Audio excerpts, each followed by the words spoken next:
Hey kids. All right, ladies and gentlemen, today you are going to be doing action photography. All right, so we're going to be working with your shutter speed. Can you control your shutter speed to pause action, to capture that moment of time quickly? All right, specifically, we're going to be shooting photographs of water splashes and water droplets. Now, this is something you've done in the past, I'm sure, if you've taken a class here at Ranch U, but now we're going to see how well you can manage this at home. So a couple things you're going to need. You're going to need some light. You're going to need lots of light. To photograph quickly, you need to have a lot of light so that your camera can use a high shutter speed. Now, we're also going to be using two different cameras today. We're going to be using a DSLR, and we're also going to be using a cell phone, so that those of you who are photographing at home with very little equipment can see how you can do this with a cell phone. Those of you who have a camera, you can see how to use a camera. Now, realistically, the camera is going to take better photos of things that are faster because I have more control over the shutter speed. So when it comes to the cell phone, you're going to want to use an app or a program that's going to give you access to the shutter speed. Yamera, the app, is what I've been using, and it works pretty well. Again, a key feature for this is having lots of light. The more light you have, the faster you can photograph because there's more light to get a faster exposure. So I'm going to encourage you guys, get 1, 2, or 3 light sources today to really manipulate that. So what you're going to need is a uniform background. In this case, I'm going to be using a black backdrop. You need some sort of thing to hold water in. A fish tank would be awesome. If you have a spare fish tank laying around, go for it. I have one. I'm not going to use it though, because what would I use if I was at my house without a fish tank I could drop things in? I would use glasses of water, things like that. So I do have an unusual looking bowl I'm going to use. You're going to need water, and you're going to need some towels to clean up any messes from water. Now here's the deal. You're going to be photographing water, and not just water droplets, but water moving. So you want to make sure that you are clear of electronics. Cameras can take some splashes. I have an iPhone 7. Apparently those can take splashes. I'm not going to test it out. I don't want to get it wet. So whenever you're photographing things dropping into water, you do need to be cognizant of where water could go. In addition to that, it is really, really helpful if you have an assistant. Okay? If you have someone who can drop the object for you so you can focus on the camera, great. If not, you're going to have to figure it out all by yourself. So what you're going to see today is me using a camera in a studio, but I will be by myself. So I'll have to figure out how to photograph and drop objects at the same time. So get your list of things you need. You need a camera. You need lights, lots of light. You need water. You need a water container. You need something to create a unified background, and then you need objects to drop in the water. Now, the objects I'm using are neat looking, but they're not going to create much of a story. So think about what objects could you use when you splash them into the water that could create some sort of interesting story. So go ahead, guys. I'm going to set up my studio here. You're going to see what we've got going on. Then I'm going to photograph them, and then I'm going to edit them. I'm going to do all this on my phone so it looks like, so I can show you what you can do at home with minimal equipment. All right, guys, here we go.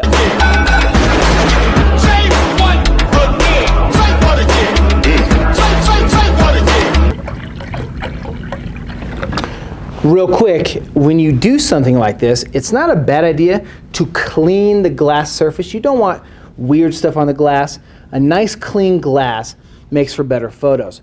In addition to that, if you guys are doing food photography or anytime there's glass involved, clean that glass up. Dry it on water stains or messes really show up. So make your life easy. You don't have to edit it. Just clean your surfaces.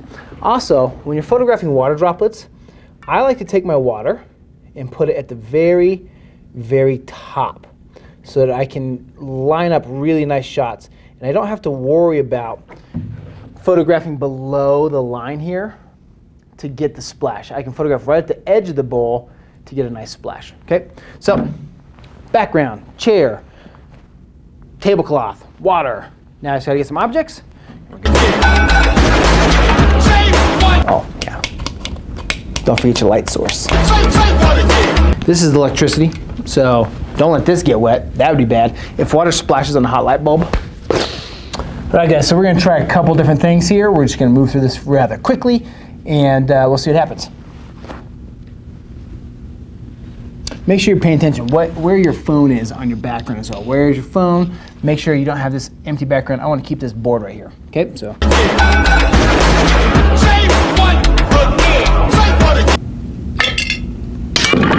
Oh. Oh. Oh.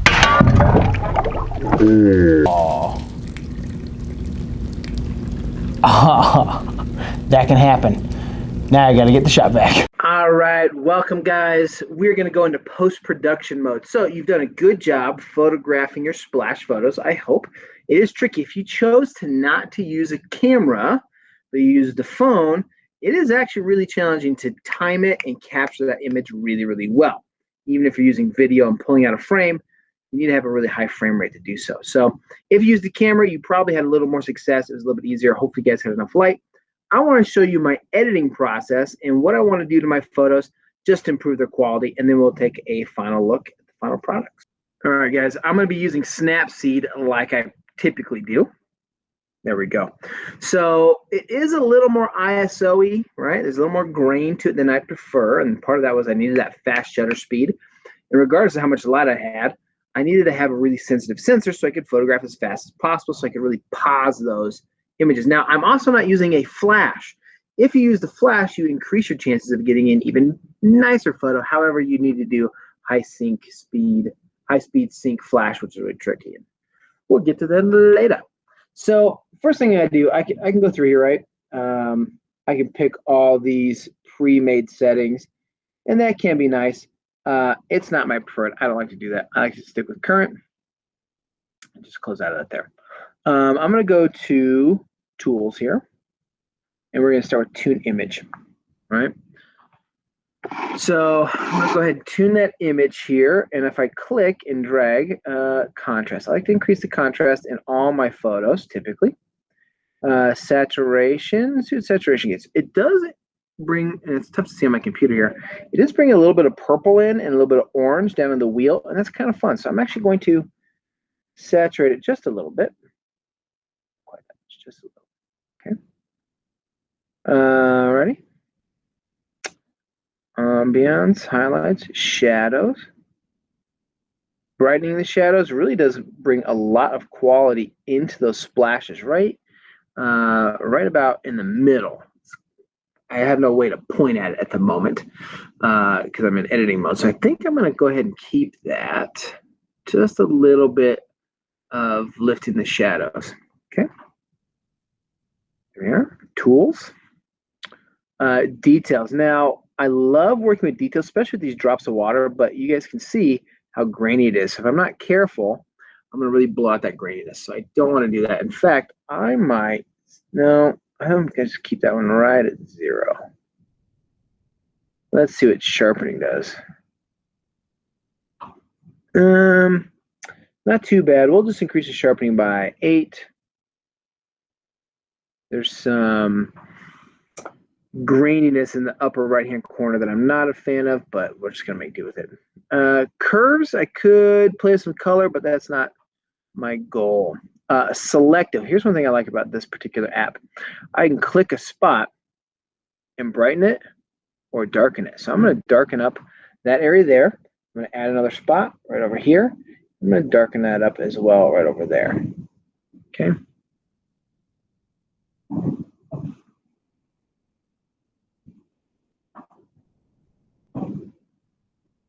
Just one right there.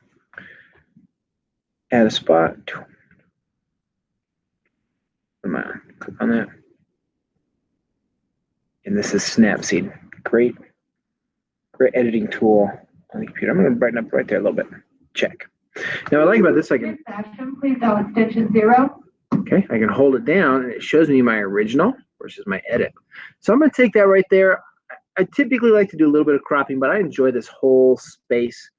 I like that I've got splashes to the left, to the right. So I'm going to go ahead and save this image. All right, guys, these are my top 2 favorite photos. Managed to really capture that splash, get a lot of that detail of the splash caught mid-air, pausing that time, very little blurring. Guys, there'll be more expected of you to turn in your slideshow, but these are some examples of what we're going for today. were you able to capture that moment the water was at its peak? And you're getting as much detail and texture as possible in your splash. So I really look forward to see what you guys produce. Excited to see the content that you're going to share in the class. All right, guys. Talk to you later.